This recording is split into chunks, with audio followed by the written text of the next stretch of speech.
What's going on, everybody? This is Jay Leno. I'm here with my guy, Jonan. What's going on, buddy? Hey, what's happening? It's the John Little Fox. You know what time it is? Indeed.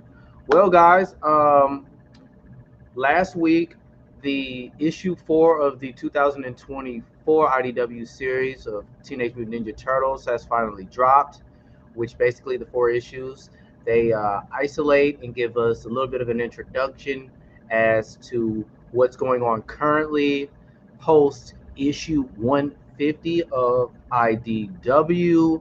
Well, Jonan, tell me what you think so far. So far it's pretty all right. I mean, I don't have too much that I can complain about, and not too much that I'm like, all right, because it is already automatically to me better than the first run with Sophie Campbell and all that. I'll say that much. Yeah, definitely a lot of some pretty good action and all that stuff. Pretty solid. You know how it is. With these 4 issues, it I'm I'm getting more clarity as to all of these alternate series that IDW has created. I was a bit confused with exactly what is Mutant Nation. Didn't understand it at first what they were doing with the Untold Destiny or Dynasty as well. So the conclusion that I came to is Mutant Nation is some of the events that happened post Armageddon series. Mm-hmm.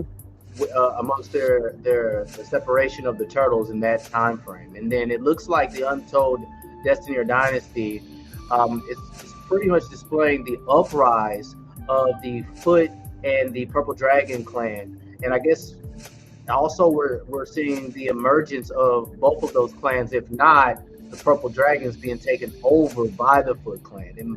Am I on the right track? Am my thoughts? Honestly, I'm not even too sure. Because I mean, normally the Purple Dragons in general are usually, like shadowed or controlled, or they're parented by the Foot in general because Hun and Shredder and all that stuff. But yeah, I can't really say because it's been a minute for the Purple Dragons because their last leader was like Hun and then Casey, and then it was apparently some other guy. I think the last time I actually saw like Purple Dragons for me personally was probably the Armageddon game Alliance when the Purple Dragons tried to fight Casey and the Punk Frogs and all that. Okay. So that was the last time I remember them showing up. Okay. Again, we're here for the issue 1 through 4. I'm just going to start off doing an overview of each issue. This issue 1 started off with Raphael, which in this issue, he starts off in prison. Throughout this issue, they still haven't told us what exactly Raphael had done to be incarcerated, which perhaps we're going to get that answer through issue 3 of the Mutant Nation, but as of right now, we do not know. But so I guess Jason Aaron is using a Punisher-esque moment with him being in prison, and pretty much Raphael is being hired by the warden to cover the corruption within this prison. So what was your take reading issue 1 of this IDW series? Like, as far as setting the tone, and delivering this Raphael-esque issue of them isolating. Well, I thought it was pretty in character with Raph and stuff because like Raph loves to fight and all that stuff, and he loves a little action and all that. Like how those prisoners try to escape, and Raph was like, I could alert the guards, but no, I think I need a little workout, So he chased them, the sword, and then brought them back to their cells and all that stuff before he got found out. So that was pretty cool. And then what else? Then some of the fights too with like the Foot Ninjas and all that stuff. Seems like they were kind of after something in the prison, but as soon as they took it and killed the warden and stuff, Raph was like, all right, this mission kind of just failed, so I gotta regroup my brothers and talk to them about everything that's going on. So we might get more of a definitive answer in issue 5, since now we got the introductions and all that stuff out of the way. Okay, yeah, I agree with you. So look at my notes here. So within the prison, Raphael gets framed for murder because the Foot Clan had came in and assassinated the warden using a pair of sais. Oh yeah, you're talking about that murder.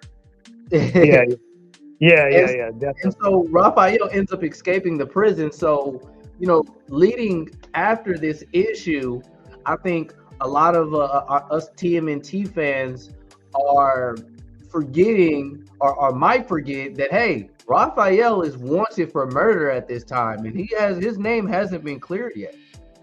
Yeah, like I know I'm skipping ahead, but like in issue 4, like you saw those like wanted posters that the mayor had of the turtles and all that stuff. So since they're working with the ninjas and all that stuff, and so eventually we know the evidence will probably come out sooner or later, but for right now, the turtles are kind of like enemy number 1 for like New York and all that stuff. And so pretty much post issue 1, what Jason Aaron and the guys at IDW and everybody who worked on this comic, we're seeing how powerful and how much of an influence the Foot Clan has. What it's looking like is over the government, and then they're showing us in this prison itself, but Mutant Nation as well is letting us know the government's connection with them as well, and that's pre this issue.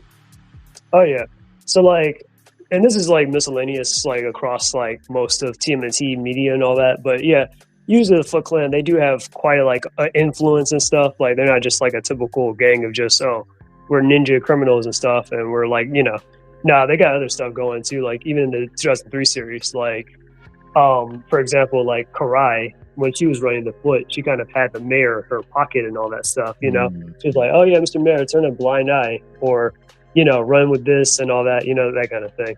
Or like Shredder, actually, like he was, well, as Oroku Saki, as like, he's a civilian, he's a philanthropist and all that stuff. He was kind of like on a first name basis with even the president of the United States and all that stuff.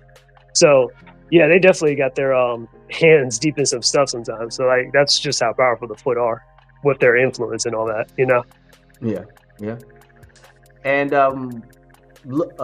upon like with issue 1 and including the rest of the turtles, one thing that I really admired and I'm enjoying with Jason Aaron influence, but as well as IDW itself, you actually get an opportunity to see the maturity of the Ninja Turtles. I really don't want to call them Teenage Mutant Ninja Turtles at this point. Oh yeah, I personally don't really see them as teenagers anymore, or really that's how. And I know you've heard my my whole like complaints about like Rise. Well, not Rise. Well, yeah, Rise too, but Tales of the TMNT and all that stuff, and how I just prefer like the Turtles just to be a little bit more older, young adult age and all that. And the IDW Turtles, since they've been around for a while, and we can't really determine how old they are per se, but yeah, they're young adults pretty much at this point. And of course, Raphael still has his hot-headed moments, but he's way more calculated with his thoughts and decisions as to his past, and seeing a more mature version of himself. With Raphael being my favorite turtle, I was very excited to see a side of maturity coming from Raphael. Oh yeah. Yeah, I definitely do love seeing those moments with Raph. Like, thinking about it now, since you mentioned his maturity and stuff, it kind of reminds me of like the Image comics and stuff, where like Raph became the Shredder in that one, but he wasn't like, just because he's a Shredder, he's necessarily evil. He's more of an anti-hero now, but he's also running the Foot at the time, and he's just, he's doing a pretty good job and stuff. I was like, okay, Raph, I see you moving up and everything. But yeah. And so, so then issue 2, we get into Michelangelo, and this Michelangelo, it was kind of disappointing. Not like it was a bad issue, but seeing Michelangelo kind of consumed in his celebrity, becoming a lazy, stagnant, depressing person, it was a tough pill to swallow. Yeah, like I mean, well, back with and I know I keep going back to Sophie Campbell, but back with like the Sophie Campbell thing where they made like Michelangelo into like a podcaster. Mm-hmm. I'm not saying that's against his character, and the same thing with the celebrity thing. It's not out of the realm of possibilities, because sometimes when you see Michelangelo in alternate futures and stuff, he's either like an artist or a writer and stuff. Or one time back in the Archie comics, he was kind of like running an orphanage and he was a comic book artist at the same time. So that was pretty cool. So he always has like potential for like greater stuff like that in a way, where he can kind of get into anything. So I can kind of see it, but yeah, I do kind of hate to see like a character that's always been training in martial arts suddenly just, oh, I haven't been keeping up with my training lately, but yeah, I'm going to make a story about this character. Like, you know, because I'd rather see him in his like prime and stuff versus just, you know. Yeah. So I mean, but it's like, but it looks like life is good. He really does no apparent threats, and he's just able to be a movie star, and just he's not motivated. He doesn't have any adversity. He's just a rich guy. But what we did get out of that issue is those diamond crusted nunchucks, which I thought was all the way badass. Yeah, and he had the sunglasses on and everything. He was whooping everybody with those wild poison too and all that. I was like, okay. But and then so when Raphael escapes, I also want to add Michelangelo's in Japan. He's a superstar in Japan. And so Michelangelo escapes the prison in Northampton and ends up making his way to Japan. And when Raphael and Michelangelo meet, Michelangelo wants to throw hands. They still have not let us know what has happened that makes Michelangelo wants to fight Raphael immediately. My guess is we might get a glimpse of that in maybe Mutant Nation issue 3 or 4. Yeah, we'll probably get something like that. Like, personally, I'm not a fan whenever they try to do this drama thing, because it's kind of overdone at this point. Because I'd rather just see them just be brothers and just get along like brothers. I mean, of course, drama stuff will happen or some setbacks, but not anything too wild or crazy. Like, okay, I disown you and stuff like that. Like that. That's a little bit too much.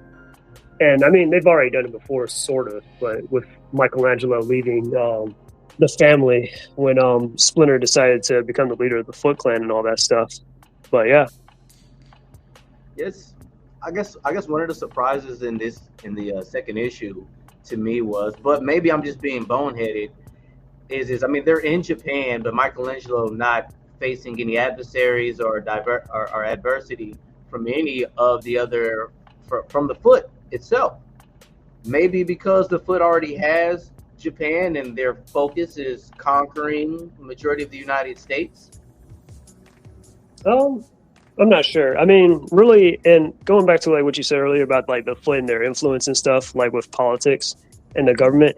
Yeah, that's why you don't really like, because you almost never see Shredder in jail and stuff like that, because like they really have that influence. It's like you can't really expose them like that or anything. But in Japan, though, that is their home turf and all that, where you know, I mean, that they're overseas and stuff like that, and they make their way to like America or to New York and all that, and just, you know, set up shop and be like, all right, here's how things are going to go. We're going to take over. Well, actually, no, we already took over everything, as we see with the whole what was it, City at War storylines. Every time like Shredder is like, or whoever is like running the Foot is like taken down, then chaos always happens. Like you got the purple dragons, the gangsters, and all that. Everyone going to war. So they really do, like, at least like, you know, Shredder or the Foot, they definitely have a market on the organized crime aspect of things in New York.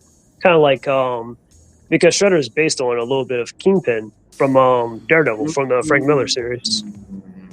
So it's a little bit like that. Well, with you saying that, so is Karai like a comparison to Elektra? Possibly. I mean, she did have that outfit from what's his face from Last Ronin that looked a lot like Elektra. Okay. But I can't really say, because originally in Mirage, you know, like Karai, she wasn't like officially the Shredder's daughter or anything. She was just running the Foot over in Japan while Shredder was running things over in America, or he moved to America and all that stuff, you know. Mm. And Karai was just like the next person to like just take over from there. Okay.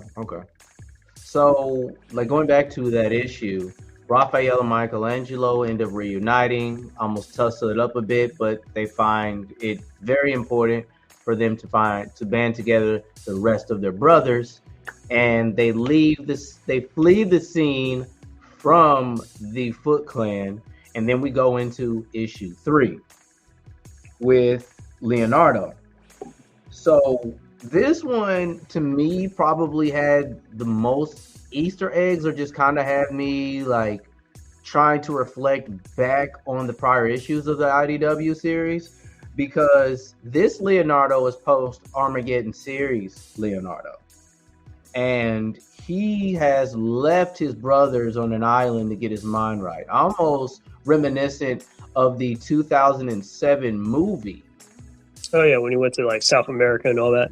Exactly, when he went to South America. Yeah. So we get that. Yeah. Oh, yeah. What were you gonna say?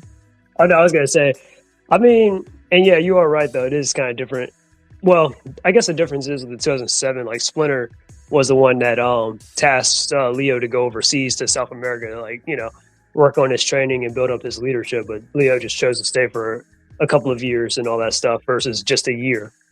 But here, yeah, this is actually pretty interesting that because I think Leo, if I'm not mistaken, he went all the way to like India. So I'm like, okay, finally, we actually get a different location that isn't New York or Northampton or Japan. Like, because I kind of wanted the Turtles to explore other parts of the world than just those places. But Leo goes to India. I think he takes up Hinduism or something, where he's like among those turtles and stuff, and he's just trying to meditate, find himself. That kind of thing. It's a little weird. Honestly, it was a pretty weird story for me. I was like, oh, well, this is interesting, but not bad. And then the Turtles, like, all that stuff happened, the Foot Ninja and all that. And Leo's like, you know what? Forget it. Foot Ninjas show up, he fights and everything. I'm like, okay. But yeah, wasn't the strongest issue for me, though. I have to say, like, definitely the strongest is issue 1. Then I might say 4 or 3. 4 or 2. It's debatable between those. I would say 4. I would say 4 would probably be the strongest as far as continuity of taking the next step in the series and giving us some answers as to what the hell is going on right now. Exactly. But so deep down inside, that same Leonardo is buried within himself, and I don't have much recollection of it, but exactly how was the birth of Dark Leonardo in the Armageddon series, and then especially post, how did he bury Dark Leonardo and come to grips to his insanity post Armageddon? All right, I'll give you my opinion about it real quick and just the changes, and then I'll tell you like the history and all that. Okay. So first, my opinion is I'm not really a huge fan of the whole Dark Leo thing. And don't get me wrong, I do like dark transformations and stuff like that, but the reasoning they kind of gave to me was just a little bit kind of dumb. But let me just get into that right now. So basically, if you remember the City at Fall storyline, it's like kind of one of the earlier storylines back inside TMNT. It's way before issue 50, but I want to say it's like in the 20s issues. But anyways, Leo gets kidnapped by the Shredder, and he gets brainwashed by Kasune and stuff, where she alters his like memories and all that stuff and makes him think, oh, he's the son of the Shredder, the Turtles and Master Splinter are evil and stuff like that, blah blah blah. So Leo ends up becoming officially a part of the Foot, and he becomes the Shredder's second hand or whatever, right? Yeah. Which this actually kind of creates the rivalry between Leo and Karai. And here, in the IDW comics, Leo and Karai aren't so good friends like how they are in the other versions. Like Karai straight up's like, because Shredder chose him over her, and she's like, well, I'm the one that helped make all this stuff happen in the first place. Okay, yeah. But that was Dark Leo though. So over time, not over time, but not too long after that, like of course his brother saved him and everything, and Leo got his memories back. And yeah, that was that. So later on inside Armageddon games, they try to retcon it by saying that basically these were like Leo's dark impulses. And I'm just like, yeah, it's Leo's dark impulse that he wants to go work with Shredder and become evil out of nowhere. So I was like, that was dumb. And then there's another thing too, where, I mean, because it was just standard brainwashing, which made him turn into Dark Leo. But Kasune also used the same trick on his brothers, on Michelangelo, Raphael, and Donatello at one point, where she brainwashed them and stuff, but they don't have a dark form either. So it's like, that's weird. Even though Leo managed to, when he like the next time when he fought Kasune and stuff, he learned, thanks to Master Splinter, he trained him how to, like, you know, block out mind control and stuff like that. So Leo has a really good resistance against her for that kind of thing. So that's some pretty good character development. Yep. But yeah, that's pretty much the history of Dark Leo. Okay, and then so I did read, so for what you had said, so Shredder had sat down with the four turtles, and he had basically spoke up to them to have a to use or harness magic abilities. Yeah. And did they ever? We know Donatello expanded upon his own research into using magic, but as far as the rest of the turtles, how far did they go with their magic? I can't really say because they haven't really used too much of it outside of the Armageddon games because it was like a one and done kind of deal. Okay. But I guess what Jason Aaron's trying to do here with these newer issues is I guess he's trying to like focus on the ramifications of it, like you said earlier about the whole issue 3 with the whole Dark Leo thing and stuff like that, where he was using that form a little bit in the Armageddon games for whatever reason. I don't know why. Or, I mean, it was some cool fan service, I'm not going to lie, but it was just like, okay. Or Donatello with the time stuff or whatever, you know? But, yeah, I can't remember all the techniques. Like, I remember Jenica had, like, this ability where she can, like, apparently, like, show the truth or something like that. Like, it's like creating some kind of mass illusion where she can show people, like, this is what happened or whatever, because I guess she tried to, like, expose, because I think the Turtles got framed for something again in the Armageddon games. So I guess Jenica managed to clear their names with that little illusion thing because everybody saw that truth or whatever, that it was those fake turtle guys that was using the little holograms to like, pose as them. Yeah. And then other stuff too, like Donatello's little time thing, or I think one of them can like breathe fire or something like that. I remember Shredder doing something like that. But yeah, these are abilities that, Shredder had kind of learned probably while he was in hell and stuff, because he came back and currently, as you know, Shredder got like powers and shit. He can like fly, turn intangible and stuff like that. He can like enhance, like he can make like some kind of spiritual like claws and stuff like Wolverine, but like they're energy based and all that stuff. So yeah. So Shredder is a little bit low key kind of powerful now. Okay. So I mean, so far the height of magic we've seen Donatello and Shredder, and I guess, I mean, not really much Lita, but I guess Venus as well. Oh yeah, Venus. Well, it's different with Venus because hers comes from that whole dragon scale thing. Okay. Because remember how I was telling you about like one of the most powerful like characters inside the TMNT universe is this being called Dragon and stuff, who is like the embodiment of death and evil and all that stuff. Yeah, like basically like his corpse or whatever, they had like one of those little scales or whatever, and like Dr. Barlow had took it and was like using it to experiment like on Venus and stuff with it. Okay. Well, all right. That's pretty much, a glance at Leonardo's issue in the IDW series. So right now we've covered 1 through 3 so far. Then last week's issue that came out covering Donatello, which Donatello's issue picks up from the TMNT Alpha, to where Donatello ends up being captured in a mutant zoo. So post that is the beginning of is what issue 4 is.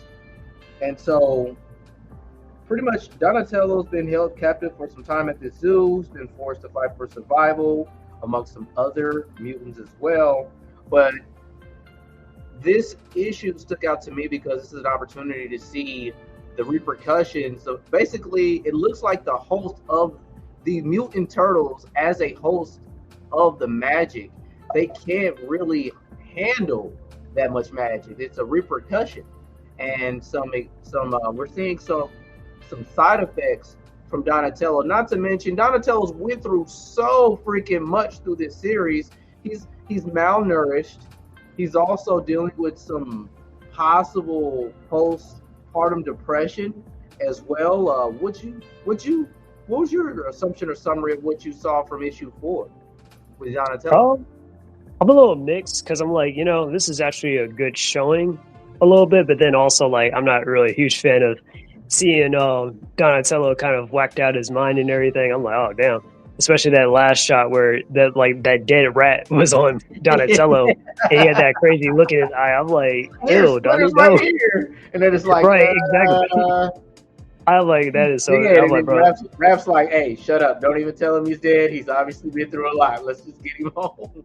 Exactly. I was like, God, Jason Aaron, why'd you put that in the story? But I'm like, okay. But other than that, though, seeing Donatello like whoop some ass and stuff with that bow staff, and he was like, and you definitely see like how tactical and how Donatello was thinking and stuff, where he was like, all right, passwords. I've been here for a couple months. And I've like listened in on their conversations. Passwords probably has to be some of their favorite celebrities, pet names, children names, whatever. Did like 64 combinations, just right away, just like that, and got the answer. And I was like, okay. And then the Foot show up, and despite like the odds and stuff, and Donatello like just looking worse for wear. Like this man is like, he looked like he's anorexic and everything. Like he's old. He's like, oh my God, my shelf feels like an anvil now and all that stuff. He's like, I just can't handle it. But yeah, I think reading this issue, I had to remind myself that, hey, Donatello has died in this IDW series. He's been replaced. His spirit was brought into a robot. He has a prosthetic shell. He lost Splinter. He's the cause of all of this destruction itself, especially leading to Armagon. And he was warned about this demise, and he couldn't do anything about it. And he's always been the more calculated turtle amongst his brothers. And it's starting to, I don't know. I mean, I don't know how permanent using that magic is going to be against him, but I'm also like have some concerns about Donatello possibly having a mental disorder. Because it's possible. Yeah, I hope he gets out of it. Normally he does, but it's like I hope he does too. Because I'm like, has to kind of happen. Yeah, because I'm just thinking to myself too, like if this was like the cartoons or something, and the Turtles, since they're always like, near each other, they'll at least try to figure out something. Like going back to the 2003 series, like Donatello, he literally turns into a monster and stuff, and obviously, like the only one that would know the solution to like undo this is Donatello, but he's mutated. So they're like, all right, so how are we going to figure this out? So the Turtles had to turn to like Stockman or Bishop or whatever with fixing up Donatello. Or in the 2012 series, like Donatello one time lost his intelligence, so everybody's like, oh my God, how are we going to help out Donatello now? And then Michelangelo has to save the day and stuff, and he's not too smart in that series, but hey, he came up with a solution, so it's just stuff like that where it's like eventually something will surface, or their brothers or his brothers will think of something at least. But for the time being, Donatello's probably going to be like that for a little bit. Yes. Like seeing this mature state of the Turtles, and with these 4 issues, I couldn't say that you could anticipate that these 4 Turtles are like led by Leonardo. It's almost like it's 4 adult brothers that they're there for each other, but they may not. I'm kind of leaning towards they're not necessarily going to be like in sync with each other or run to each other to be led by Leo. And Donatello almost looks like towards the end of IDW, he was more of a leader, but I mean he was the only one in position to know magic. I wouldn't say he was more of a leader, but I think I know what you're talking about. You're talking about like how he was trying to like tackle that whole Armagon situation. Mm-hmm. Yeah, I kind of hated that. Like, I mean, not that I hated Donatello trying to find a solution to it, but it's just like he's like, I don't want to bother anybody. I'm like, bro, Donatello would have been told the turtles. He probably wouldn't have told everyone about it, but he would have at least told his brothers, hey, look, Leo, here's the situation that we got. This Armagon thing is like eating away timelines, and we got to figure something out, or else we're out of here. So, yeah. So I mean, I can see it, but yeah. But when you were talking about the leadership thing, yeah, I've thought about this too. Not for this case in particular, but just other situations too, because there have been times where the turtles, like each of them, have had a moment of like leadership, or they have qualities of being a leader and stuff. It's just that Leo. Yeah, I mean, Leo, he's known for being the strategist, or he's the best person at the time to lead. But eventually, yeah, the turtles will grow up and they'll find ways of like leading their, like, in their own ways. Like Raph, for example, like I was saying, he led the Foot Clan as the Shredder one time in the Image comics, or in the Archie comics, Donatello actually he actually runs his own company and stuff in the future. And all that stuff. Once their whole public identity got put out there and stuff, he owns his own company, Turtle Tech or Turtle Co. or something. Mm-hmm. And then in the IDW comics, like there's an alternate future where Michelangelo is actually the leader and stuff, and they're probably like in their 30s or something. But yeah, because Leo's on some spiritual stuff or whatever, so he's not exactly right in the mind, mm-hmm. or spiritually connected or whatever. I don't know. It's weird, but Michelangelo, he's the one that's kind of like, running the team, even though he's the youngest. So, yeah, so there's always some moments between them. Yeah, did you in the Michelangelo issue, did you feel like any comparisons or similarities of him like tapping into any Last Ronin-esque personality? Not saying that this is within its continuity, but did you? Oh yeah, did you feel like any influences of that? I wouldn't say in this issue, but I would definitely say in that Donatello one that you reminded me of that. I was like, yeah, because Donatello being in that little prison and stuff reminded me exactly of like, I was like, yo, Michelangelo was just in that not too long ago inside Lost Years, mm-hmm. when he was fighting that little underground cage match and all that against those mutants, and he had to like actually fight for his life and stuff. But this time Donatello is fighting against humans instead of mutants and stuff, Yeah. And he's at least trying to like protect the mutants, but Michelangelo, as much as he would want to help the other like mutants out, he's just trying to survive. So yeah, and obviously since his brothers are dead, they're not going to come for him anyway. So he's on his own. I'm excited about what's to come with issue 1 through 4. The ultimate question I got is what's Casey Jones's decision going to be for the future of this series in regards to his alliance with Karai and the Foot Clan right now and the Red Dragons, and what's he going to do with his first encounter when he goes up against the Turtles? What's your thoughts? Well, I mean, Casey's loyal to the Turtles in the end of the day, so I mean, if something goes down, like, because he's supposed to be like kind of like Karai's voice of reason, so when Karai starts getting out of hand and seems like things are definitely going to continue to go south since she's hunting the turtles and Casey finds out, he's not going to be too happy about that. Or how Karai, like, I think she like bugged his phone one time where she was like listening in on his conversation. So once Casey finds that out, he's going to be like, yo, Karai, there's something not right with you, and we got to get this checked out or something. But he's obviously going to team up with the turtles and all that stuff. Okay. Would you be disappointed, excited, or just yet surprised to see what happens if Casey ends up betraying them within reason against the Turtles? Betraying the Foot? Yeah. Oh, yeah. He would definitely, because, I mean, he is loyal to the Turtles, so if he'd just be like, all right, he knows that the Foot are doing something that's not right, obviously he's going to do what he thinks is right, and it's like, all right, I'm on the wrong side then. But yeah, that's how I definitely see with Casey and stuff. But yeah. It would surprise me. It would throw me off slightly, or even if that turns into a bit of a rivalry. And you know, the foot.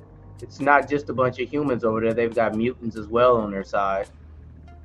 Oh yeah, they got like, well, since it's Karai, she's got Bebop and Rocksteady who are like, loyal to her and everything. And originally she had Koya and Bludgeon. They used to follow her too. Mm-hmm. And not to mention, this isn't like the first time that in the IDW comics like Karai has ever gotten like a power up, because she had one like right before, kind of like right before Splinter's death. So like it was actually when Splinter was running the Foot Clan at the time, and Karai was like, "All right, I want to take back the Foot Clan."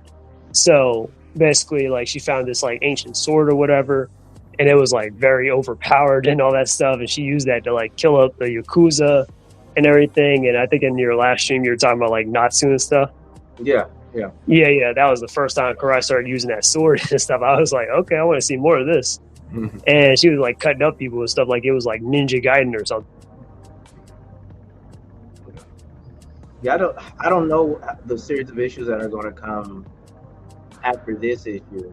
Then to Leo, all right, yeah, like we can work together and stuff, because honestly, Leo's getting sick and tired of Master Splinter running the Foot and this whole strained relationship that they got going on. So they had to talk to.